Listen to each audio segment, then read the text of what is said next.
आपको एक 10 points checklist दूंगी। मैं तो ये 10 पॉइंट्स ना डिलीजेंटली फॉलो करती हूँ अपनी लाइफ में। Take a pen and paper and start planning your things. और यही हमारी सबसे फर्स्ट फाइनेंशियल मिस्टेक होती है लाइफ में। आपको पहले उस इन्वेस्टमेंट ऑप्शन को अच्छे से समझना है और जब आप श्योर हो जाओ कि हाँ, तभी आप इन्वेस्ट करो। Don't be an emotional fool, we all are different, our situations are different. तो दोस्तों, जैसा कि मैंने आपको अपनी लास्ट वीडियो में बताया था कि इन दिनों जो मैं बुक पढ़ रही हूँ वो है मनी वर्क्स। और एक और बहुत ही एक अच्छा और इंटरेस्टिंग सा टॉपिक जो मैंने इस बुक से पढ़ा है वो है financial planning. And I thought कि इस टॉपिक पर तो वीडियो जरूर बनानी चाहिए। तो आज के इस वीडियो में मैं आपको एक 10 पॉइंट्स चेकलिस्ट दूंगी जो कि बहुत इंपॉर्टेंट है सक्सेसफुल फाइनेंशियल प्लानिंग के लिए। चेकलिस्ट का मेरा मतलब यहाँ पर ये है कि मैं आपको कुछ पॉइंट्स बताऊंगी जो आपको हमेशा फॉलो करने हैं अपने फाइनेंशियल डिसीजंस लेते हुए। आई वुड सजेस्ट कि आप ये 10 पॉइंट्स अपने फोन में किसी ऐप में या फिर किसी डायरी में नोट डाउन करें और टाइम टू टाइम हर महीने चेक करें कि आप ये 10 पॉइंट्स को फॉलो कर रहे हो या नहीं। मैं तो ये 10 पॉइंट्स ना डिलीजेंटली फॉलो करती हूँ अपनी लाइफ में और सच बताऊं तो मुझे इन 10 पॉइंट से अपने फाइनेंशियल डिसीजंस लेने में बहुत हेल्प मिली है। यू विल फील कि कुछ टाइम बाद आपको फाइनेंशियली सिक्योर फील होने लगेगा अगर आप ये 10 पॉइंट्स डिलीजेंटली फॉलो करते हो। तो चलिए फिर शुरू करते हैं। पहले मैं आपको फाइनेंशियल प्लानिंग के बारे में थोड़ा समझा देती हूँ और फिर हम अपने 10 पॉइंट्स को समझेंगे डिटेल में one by one. Financial planning का मतलब ये है कि जो आपकी इनकम है उसको सही तरीके से मैनेज करना, ताकि आपने जो भी फाइनेंशियल गोल्स अपनी लाइफ में सेट किए हैं आप वो सब अचीव कर सको। एक वेल डिफाइंड फाइनेंशियल स्ट्रेटेजी की हेल्प से हम अपने एक्सपेंसेस को कंट्रोल कर सकते हैं, सेविंग्स और इन्वेस्टमेंट कर सकते हैं और एक स्पेसिफिक टाइम पीरियड में हम अपने फाइनेंशियल गोल्स को अचीव कर सकते हैं। अब हर इंसान के लिए ये फाइनेंशियल गोल्स अलग अलग हो सकते हैं। जैसे कि किसी इंसान को अपने रिटायरमेंट के बाद के लिए पैसा सेव करना है, किसी को अपने बच्चों को फॉरेन एजुकेशन के लिए भेजना है, तो किसी को एक आलीशान सा बड़ा घर और महंगी गाड़ी लेनी है। अगर किसी को घूमने का शौक है तो उसे वर्ल्ड टूर पर जाना है और किसी को अपने इनकम सोर्सेज बढ़ाने हैं ताकि एक से ज्यादा जगह से पैसा आए। अब क्योंकि हर इंसान की लाइफ अलग अलग होती है, सब अलग तरीके से जीते हैं और सोचते हैं, तो हम सबको अपने स्पेसिफिक नीड्स और डिजायर्स को ध्यान में रखते हुए सोच समझकर प्लानिंग करनी है, ना कि ये कि बस दूसरों को कॉपी करना है कि चलो भाई मेरा दोस्त ऐसे प्लान कर रहा है तो मैं भी ऐसे ही कर लेता हूँ। नहीं, आपकी नीड्स अलग हैं, आपके फाइनेंशियल गोल्स अलग हैं, तो आपको उसी हिसाब से अपने लिए अलग से प्लान करना है।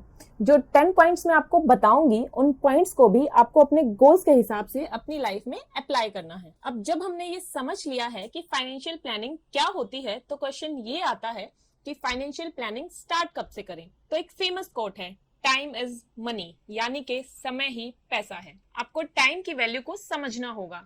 जितना जल्दी हो सके उतनी जल्दी आपको फाइनेंशियल प्लानिंग स्टार्ट करनी है। आपने कबीर का ये दोहा तो सुना ही होगा, काल करे सो आज कर, आज करे सो अब, पल में प्रलय होएगी बहुरी करेगा कब। तो फाइनेंशियल प्लानिंग को कल पर मत टालो, आज से ही, अभी से ही, right after watching this video, take a pen and paper and start planning your things. हम में से ज्यादातर लोग फाइनेंशियल प्लानिंग तब शुरू करते हैं जब हम 40s क्रॉस कर चुके होते हैं। हम इसे टालते रहते हैं और सोचते हैं कि कर लेंगे, पूरी जिंदगी पड़ी है, अभी तो हमारे मजे लेने के दिन हैं। और यही हमारी सबसे फर्स्ट फाइनेंशियल मिस्टेक होती है लाइफ में। Rather, you should start your financial planning right from the very first day when you start earning independently. अब आते हैं हमारी चेकलिस्ट पर, जो कि आज के इस वीडियो का मेन टॉपिक है और सक्सेसफुल फाइनेंशियल प्लानिंग के लिए बहुत इंपॉर्टेंट है। हमारा फर्स्ट पॉइंट है, plan your finances as early as possible. आपको अपनी जॉब के डे 1 से ही फाइनेंशियल प्लानिंग शुरू करनी है। अपना एक मंथली बजट बनाओ और कैलकुलेट करो कि कितना खर्चा होता है और आप कितना सेव कर सकते हो। फाइनेंशियल प्लानिंग करने से आपके फ्यूचर की एक स्ट्रॉन्ग नींव तैयार होती है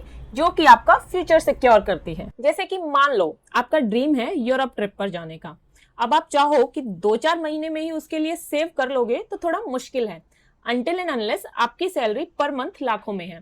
तो आपको हर महीने थोड़ा थोड़ा सेव करना है ताकि आप अपने सपनों को पूरा कर सको। अब आता है हमारी चेकलिस्ट का point number 2, stay away from an extravagant lifestyle. आपको अननेसेसरी लग्जरी आइटम्स पर स्पेंड करने से बचना है। यू हैव टू ट्राई कि आप अपनी नीड्स पर खर्चा करो, ना कि अपनी वांट्स पर, यानी कि आपको अपनी जरूरतों पर खर्चा करना है, ना कि आपकी इच्छाओं पर। Cultivate a habit of mindful spending. जरूरी नहीं कि अगर आपके दोस्त के पास आईफोन है तो आप भी वही लो, भले ही आपका उतना बजट ही ना हो और आपको इतने महंगे फोन की जरूरत भी ना हो। आप वो फोन लो जिसकी आपको जरूरत है और जो आपके बजट में है। आपको अपने फ्रेंड्स और सोसाइटी को देखकर नहीं चलना है, बल्कि आपको अपने बजट और पॉकेट को देखकर चलना है। हमारी चेकलिस्ट का थर्ड पॉइंट है be ready for changes. Life में कुछ भी फिक्स नहीं है। भगवत गीता में श्री कृष्ण भगवान भी यही कहते हैं कि परिवर्तन संसार का नियम है, परिवर्तन सृष्टि का नियम है। कभी भी कुछ भी हो सकता है। कोरोना का ही देख लो आप, सब एकदम से कैसे पलट गया। अब अगर आपकी प्रोफेशनल लाइफ की बात करूं तो अच्छी जॉब लग भी सकती है या फिर आपकी जॉब छूट भी सकती है। प्रमोशन कल को हो भी सकता है और नहीं भी। और अगर बात पर्सनल लाइफ की जाए तो आज जॉब लगी है तो कल को शादी भी होगी, और शादी होगी तो कल को बच्चे भी होंगे, और ऐसे ही विद टाइम आपका खर्चा भी बढ़ेगा। तो चेंजेस तो पर्सनल और प्रोफेशनल लाइफ दोनों में आएंगे ही। तो आपको फ्लेक्सिबल रहना है, मेंटली भी और फाइनेंशियली भी, और सिचुएशन के हिसाब से एडजस्ट करते हुए चलना है लाइफ में। जैसे जैसे सिचुएशन चेंज हो उसी के हिसाब से आपको अपने फाइनेंशियल गोल्स और नीड्स दोनों को एडजस्ट करना है। हमारी चेकलिस्ट का फोर्थ पॉइंट है avoid over use of credit card. मुझे लगता है कि ये पॉइंट तो ना सबसे मस्ट है समझना। हमारी ना क्या आदत होती है कि हम एक्स्ट्रा खर्चा कर लेते हैं और फिर सोचते हैं कि कोई नहीं, क्रेडिट कार्ड से ले लेते हैं, अगले महीने बिल भर देंगे। पर आडम यूं भूल जा है कि अगले महीने कौन सा सैलरी हमारी डबल आनी है, अगले महीने भी तो वही खर्चे होंगे, तो बिल कड़े तो भरेंगे। तो जब किसी चीज की बहुत ज्यादा जरूरत हो तभी वो चीज खरीदनी है इमरजेंसी में, वरना अवॉइड यूजिंग क्रेडिट कार्ड्स। और कई बार तो ना हम ऑफर्स के चक्कर में भी पड़ जाते हैं कि यार क्रेडिट कार्ड से शॉपिंग करने पर डिस्काउंट मिल रहा है, कभी 10%, कभी 20%। पर यहाँ पर हम ये भूल जाते हैं कि डिस्काउंट तो कम ही मिल रहा है ना, जो बाकी 80-90% जो आप स्पेंड कर रहे हो वो तो आपका एक्स्ट्रा खर्चा ही हो रहा है ना। और अगर आप स्टिल क्रेडिट कार्ड यूज करते हो तो कम से कम उसका बिल टाइम से भरो ताकि आपको इंटरेस्ट ना देना पड़े। So limit the use of credit card only for emergency situations. अब आता है हमारी चेकलिस्ट का point number 5, avoid financial investments you do not understand. कई बार ना हम क्या करते हैं कि हमारा कोई फ्रेंड या नोन हमें कोई इन्वेस्टमेंट आइडिया बताता है और कहता है कि यार यहाँ इन्वेस्ट कर दो, इस शेयर के प्राइस बढ़िया चल रहे हैं, बहुत प्रॉफिट होगा। और फिर हम बिना सोचे समझे उस पर ब्लाइंडली ट्रस्ट करके वहाँ इन्वेस्ट कर देते हैं, और फिर होता क्या है, हमें भारी लॉस हो जाता है। तो इस सिचुएशन से बचने के लिए आपको क्या करना है, आपको पहले उस इन्वेस्टमेंट ऑप्शन को अच्छे से समझना है। पहले उसके बारे में बुक्स से, यूट्यूब वीडियो से, न्यूज़पेपर से अच्छे से समझो, पढ़ो कि वो क्या चीज है। और जब आप श्योर हो जाओ कि हाँ आपको पूरी नॉलेज हो गई है उस चीज के बारे में, तभी आप इन्वेस्ट करो। जरूरत पड़े लाइफ में तो फाइनेंशियल एडवाइजर की भी हेल्प लो, लेकिन आपको किसी भी दूसरे बंदे पर डिपेंड नहीं होना है। दूसरों से गाइडेंस लेनी है और साथ के साथ अपना माइंड भी लगाना है। हमारी चेकलिस्ट का पॉइंट नंबर 6 है prioritize savings over spending and save at least 5 to 10% of your earnings every month। ये फाइनेंशियल प्लानिंग की सबसे इंपॉर्टेंट हैबिट है। मैं तो कहूंगी कि इसे आप रट लो और अपने माइंड में सेट कर लो। आपको सेविंग्स करने की एक हैबिट बनानी ही होगी। हर महीने अपना एक बजट बनाओ और उसमें सबसे पहले अपनी सैलरी का 10% अलग से सेविंग्स के लिए एलोकेट करो। अगर आप 10% नहीं कर सकते तो कम से कम 5% तो जरूर सेव करो, और फिर जो बाकी की बची हुई 90% सैलरी है उसमें से अपने खर्चे करो। पहले सेविंग्स और फिर एक्सपेंसेस, ये रूल हमेशा याद रखो। आपको अपनी सेविंग से एक इमरजेंसी फंड बिल्ड करना है ताकि आपका फ्यूचर सिक्योर हो जब भी कोई अनफेवरेबल सिचुएशन आपकी लाइफ में आए। ज्यादा खर्चे करने से, महंगी गाड़ी और कपड़े खरीदने से आप दिखने में तो अमीर जरूर लगोगे, but in real you want be rich, क्योंकि आपका बैंक बैलेंस तो जीरो होगा। इतना एक्स्ट्रा खर्चा करने के बाद सेविंग्स के लिए कुछ बचेगा ही नहीं। तो अपने शौक पूरे जरूर करो, लेकिन अपनी लिमिट्स में रहकर, अपनी सेविंग्स और अपनी इनकम को ध्यान में रखते हुए। अब आता है चेकलिस्ट का point number 7, read upon financial matters and keep yourself updated. Finance से रिलेटेड अच्छी अच्छी बुक्स पढ़ो, न्यूज देखो और वीडियोस देखो। कीप योरसेल्फ अपडेटेड कि मार्केट में क्या हो रहा है, क्या नया आ रहा है, गवर्नमेंट क्या चेंजेस कर रही है, या फिर इकोनॉमिक कंडीशंस क्या है कंट्री में, ताकि आप राइट फाइनेंशियल डिसीजंस ले सको और अच्छी इन्वेस्टमेंट अपॉर्चुनिटीज को ग्रैब कर पाओ। आपको जितनी ज्यादा नॉलेज होगी उतना ही ज्यादा आप कॉन्फिडेंट फील करोगे मार्केट में इन्वेस्ट करने के लिए, और विद टाइम आप फाइनेंशियली सिक्योर फील करोगे। हमारी चेकलिस्ट का पॉइंट नंबर 8 है invest for the long term. Investment से प्रॉफिट अर्न करने के लिए पेशेंस रखना बहुत जरूरी है। लॉन्ग टर्म का सोच कर इन्वेस्टमेंट करो। अपनी सेविंग्स को वहां इन्वेस्ट करो जहां आपको लॉन्ग टर्म में ज्यादा बेनिफिट मिले। कंपाउंडिंग की पावर को समझो और अपने पैसों को टाइम दो एक्यूमुलेट होने के लिए और बढ़ने के लिए। Time and patience is the key for long term investment. तो दोस्तों ट्राई करो कि आप अपने सेविंग्स का major portion long term investment में रखो। अब आता है हमारी चेकलिस्ट का point number 9।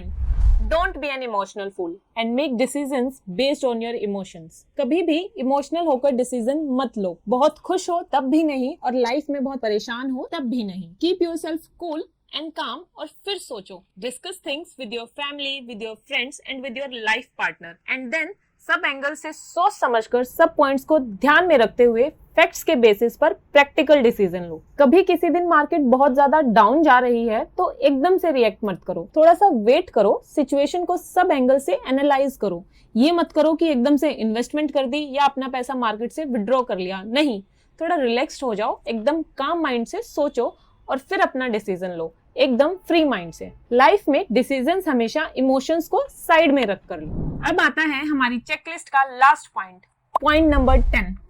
Avoid comparing your situation with others. देखो दोस्तों, हर इंसान ना अलग होता है। उसकी फाइनेंशियल जर्नी अलग है, उसकी नीड्स अलग हैं और उसके फाइनेंशियल गोल्स भी अलग हैं। हमें हमारे गोल्स को ध्यान में रखते हुए चलना है लाइफ में। कभी भी अपने आप को दूसरों से कंपेयर नहीं करना है, फाइनेंस के मामले में भी और वैसे भी in general. We all are different, our situations are different. तो हमें अपनी सिचुएशन के हिसाब से समझदारी से अपने डिसीजंस लेने हैं। हमें अपने पैसे वहां खर्च करने हैं जहां जरूरत है, ना कि वहां पर जहां हमारे दोस्त या फिर हमारे रिश्तेदार खर्च कर रहे हैं। तो दोस्तों, ये थी मेरी फाइनेंशियल प्लानिंग के लिए 10 पॉइंट्स की चेकलिस्ट, जो मैं खुद भी फॉलो करती हूँ। आई होप मेरी इस चेकलिस्ट से आपको भी लाइफ में फाइनेंशियल डिसीजंस लेने में हेल्प मिले। आप इन पॉइंट्स को कहीं एक जगह नोट डाउन करके रखो और टाइम टू टाइम चेक करते रहो कि आप इन्हें फॉलो कर रहे हो या नहीं। अगर आपको मेरी ये वीडियो अच्छी लगी तो इसे लाइक करें, अपने फ्रेंड्स और फैमिली के साथ शेयर करें। अगर आप चैनल पर नए हैं तो सब्सक्राइब जरूर करें। Thank you so much for watching. मिलते हैं अगले वीडियो में।